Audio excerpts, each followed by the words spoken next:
Estimados estudiantes, la Cátedra de Ciencias Químicas les da la bienvenida a esta videotutoría. En esta ocasión resolveremos algunos ejercicios sobre el tema de los compuestos orgánicos halogenados. Comencemos. En el primer ejercicio nos solicitan que brindemos la nomenclatura correcta para los siguientes compuestos.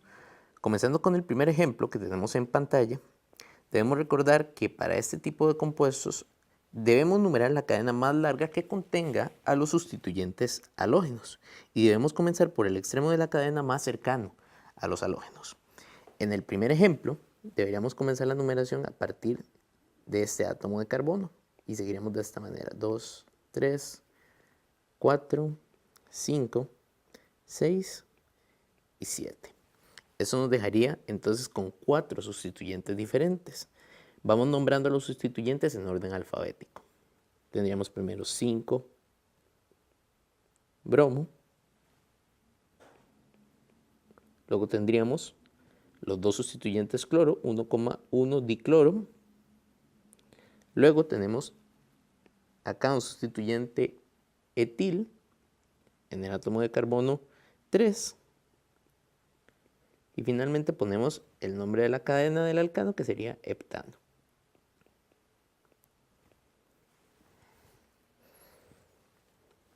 En el siguiente ejemplo, vamos a localizar primero la cadena más larga que contenga a los halógenos. Esta cadena se encuentra ubicada en la sección que marcamos en la pantalla. Ahora, podemos comenzar la numeración de esa cadena desde cualquiera de los dos extremos, debido a que estos están sustituidos cada uno con un halógeno distinto. Recordemos que en este tipo de casos, la prioridad la tiene el halógeno más pesado, que en este caso es el yodo. De manera que vamos a comenzar la numeración por ese átomo de carbono. Tenemos 1, 2, 3, 4, 5 átomos de carbono. De esta manera vamos a ir numerando los sustituyentes de la siguiente forma. Tenemos primeramente 5 bromo. Luego tenemos un sustituyente butil.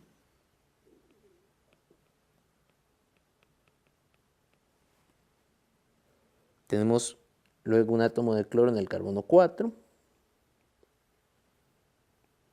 Tenemos un grupo metil en el átomo de carbono 2. Y finalmente en el átomo de carbono 1 tenemos al yodo. Y cerramos el nombre con pentano, correspondiente a la cadena del alcano principal. En el siguiente ejemplo tenemos primeramente en la estructura de la izquierda un ciclo alcano con varios sustituyentes. Al analizar los sustituyentes, tenemos sustituyentes halógenos y sustituyentes de cadenas de carbono. Entre estos dos tipos de sustituyentes tiene la prioridad los halógenos. Y en este caso en específico va a tener prioridad el halógeno más pesado, de manera que el átomo de carbono 1 es el que está unido a los átomos de bromo. Comenzamos la numeración hacia el extremo de la cadena que esté más cerca del grupo sustituyente más pesado siguiente, de manera que nombraríamos de esta manera la cadena: 1, 2, 3, 4, 5, 6, 7 y 8. Vamos a nombrar ahora los sustituyentes correspondientes. Tendríamos primeramente 1,1 dibromo.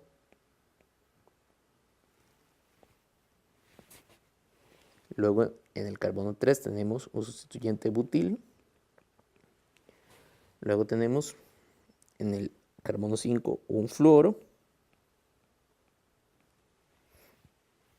Y luego en el carbono 7 tenemos un metil. Y cerramos con el nombre ciclo octano. En el siguiente caso tenemos un dieno que tiene un sustituyente halogenado. En este caso vamos a comenzar la nomenclatura desde el extremo que me deje al halógeno en el carbono con menor numeración. La numeración sería entonces desde este extremo: 1, 2, 3, 4, 5 y 6. Eso nos deja con el nombre 3 bromo, hexa, hexe. Vamos a volver aquí para que quede claro. 3 bromo, hexa. Y recordemos que en el caso de los dienos debemos colocar la numeración correspondiente a donde se encuentran los dobles enlaces y luego la terminación dieno.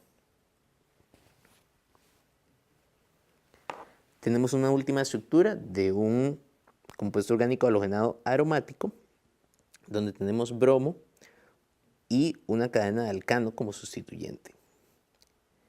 En este caso, la prioridad la va a tener el halógeno, y eso nos deja la cadena alquilada en el átomo de carbono 4. El nombre de este compuesto sería 1-bromo,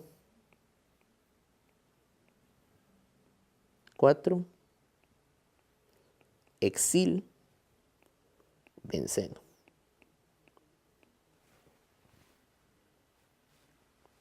En el segundo ejercicio nos piden que escribamos la estructura correcta para cada uno de los siguientes compuestos. Comenzamos primeramente con el 5-metil 3-propil 3-yodo-hexano. Vemos que la cadena principal de este compuesto es una cadena de 6 átomos de carbono. Y en esta cadena tenemos un sustituyente metil en el átomo de carbono 5, un sustituyente propil en el átomo de carbono 3 y un sustituyente yodo también en el átomo de carbono 3. Seguidamente tenemos el 1,4 dibromo, 6-cloro, 4-etil, 2-isopropil hexano. Nuevamente aquí tenemos una cadena de 4 átomos de carbono. Voy a borrar la primera estructura para que no tengamos confusión. En este caso tendríamos una cadena de 6 átomos de carbono y en ella tenemos sustituyentes bromo en los átomos de carbono 1 y 4. Tenemos también un sustituyente cloro en el átomo de carbono 6. Tenemos un sustituyente etil en el átomo de carbono 4. Y tenemos un sustituyente isopropil en el átomo de carbono 2. Esta sería finalmente la estructura del compuesto. En el caso C tenemos el M-cloropropilbenceno. Sabemos que la nomenclatura para compuestos aromáticos M quiere decir que los sustituyentes se encuentran en la posición 1 y en la posición 3. De manera que vamos a poner el cloro en la posición 1 y el propil en la posición 3. En la siguiente estructura tenemos el 1,4,5,5 tetracloro 3-etil 2-isobutil octano. Vemos que esta estructura tiene como cadena principal una cadena de 8 átomos de carbono. Y tenemos sustituyentes en el átomo 1, el átomo 4 y el átomo 5, correspondientes a cloro. Uno en el átomo 1, uno en el átomo 4 y 2 en el átomo 5. También tenemos en el átomo de carbono 3 un sustituyente etil. Y en el átomo de carbono 2 tenemos un sustituyente isobutil.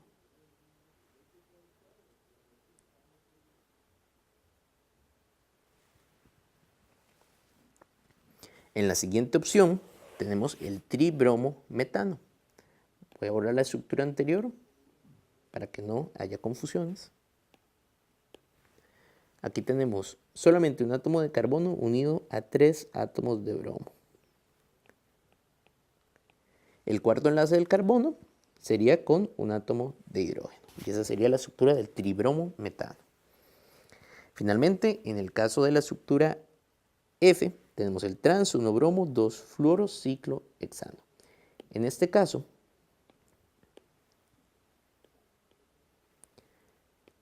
tenemos un ciclo donde los dos sustituyentes se encuentran en la posición trans, de manera que debemos dibujar uno hacia afuera del plano y el otro hacia adentro del plano, para especificar que se trata de un compuesto trans 1-bromo 2-fluoro ciclohexano. En el tercer ejercicio nos solicitan que indiquemos cuál sería el producto predominante en la siguiente eliminación E1 para el compuesto que vemos en pantalla. Recordemos que en la eliminación E1 el producto que vamos a obtener es un alqueno y que se da por la formación a través de un carbocatión. El halógeno saldría del compuesto como un grupo saliente y se formaría un carbocatión donde luego posteriormente se va a formar un doble enlace. Recordemos que la regla importante en este tipo de casos es que el doble enlace que se forma siempre es el más sustituido posible. De manera que la opción correcta para formar ese doble enlace sería entre estos dos átomos de carbono que son los más sustituidos. De manera que ese sería el producto principal de esa reacción. En el ejemplo 4, nos piden que para cada uno de los siguientes pares de compuestos seleccionemos cuál sustrato sufriría de una reacción SN2 más rápido. Aquí lo que debemos recordar de las reacciones de SN2 es que se favorecen para haluros primarios. Así que esa va a ser la principal característica que vamos a estar buscando.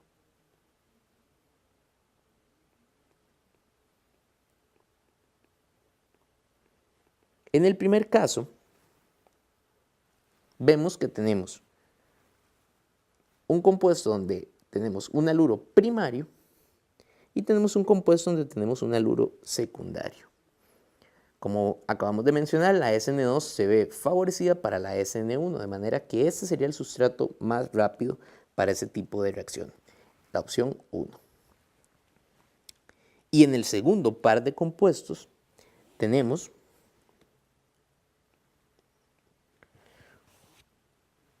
un haluro que está sustituido en un carbono secundario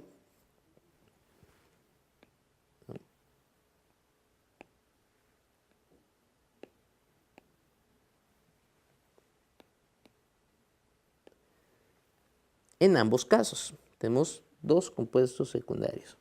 Aquí, qué tan sustituido es el sustrato no nos va a servir para determinar cuál compuesto reacciona más rápidamente. Lo que sí podemos utilizar como criterio es el impedimento estérico. Observemos que este compuesto tiene en el átomo de carbono unido al halógeno un grupo etilo de un lado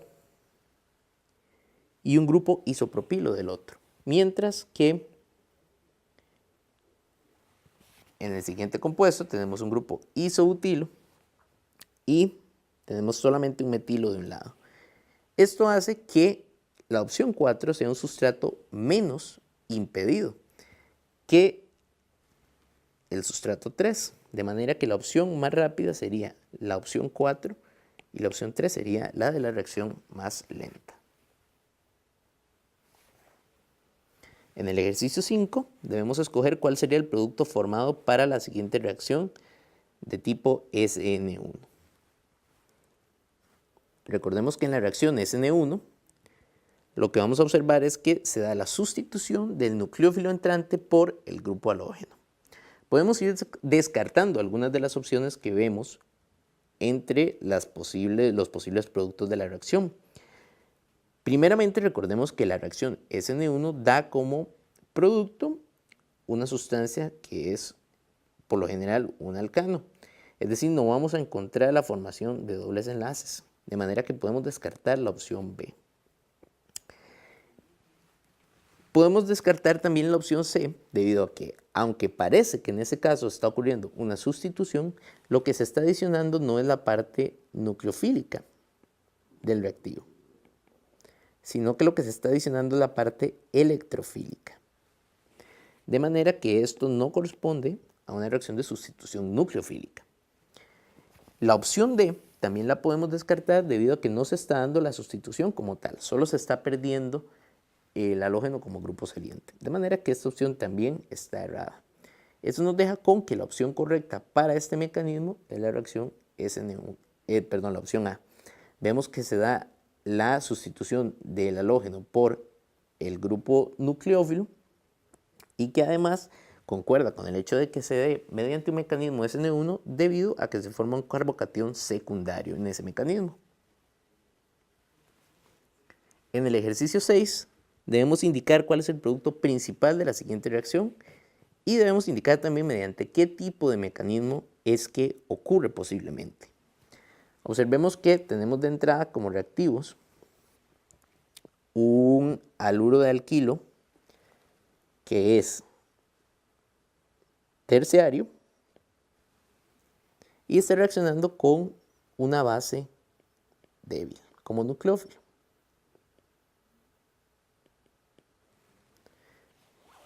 Según lo que hemos conversado a lo largo de las videotutorías, podemos ir descartando algunos de estos productos. Podemos descartar primeramente la opción 4, debido a que no es una sustitución ni tampoco una eliminación. Entonces no corresponde a ninguno de los dos productos que podemos esperar. También podemos descartar la opción 1, debido a que se trata de una sustitución. Y como hemos conversado, cuando tenemos un sustrato que es terciario y una base débil, la sustitución no es tan favorable como la eliminación. Además de que recordemos que es un sustrato bastante impedido, de manera que la sustitución no se ve favorecida. Muy posiblemente el producto sea de una eliminación. Tenemos dos opciones. La opción 3 la podemos descartar debido a que se trata de la eliminación donde se produce el alcano menos sustituido, mientras que la opción 2 vemos que sí se da la formación de un alcano más sustituido. Es muy posible que este tipo de reacción se lleve a cabo mediante un mecanismo de eliminación de tipo 1, debido a que por lo impedido que se encuentra el átomo de carbono, donde se va a realizar el proceso, es más factible que se elimine primero el haluro y luego se dé la formación del doble enlace, a que la formación del doble enlace y la eliminación del haluro se dé de manera simultánea. Y en la pregunta 7, nos solicitan que completemos las siguientes reacciones con los productos correspondientes. En la opción A, tenemos una reacción de tipo SN2 con un ion etóxido. Aquí se va a dar una sustitución donde el producto que vamos a obtener es el siguiente éter. Se sustituye el grupo halógeno por el grupo alcóxido. En la segunda opción tenemos una eliminación de tipo E2, donde reacciona el ion alcóxido con el haluro de alquilo. En este caso, vemos que tenemos un haluro de alquilo que es secundario y mediante un proceso de eliminación debería formarse un doble enlace en la posición donde se encontraba originalmente el átomo de cloro. Observemos que el alqueno que se forma es el más sustituido. Finalmente tenemos la reacción de un haluro de alquilo terciario con agua mediante mecanismos SN1 y E1. El producto de la sustitución sería la sustitución de el halógeno con un grupo OH. Mientras que la eliminación nos daría como producto final de la reacción la formación del siguiente alqueno. Observemos que la formación del alqueno va a ser igual independientemente de entre cuáles átomos de carbono vayamos a formar el alqueno. De parte de la Cátedra de Ciencias Químicas esperamos que esta videotutoría haya sido de su utilidad. Muchas gracias.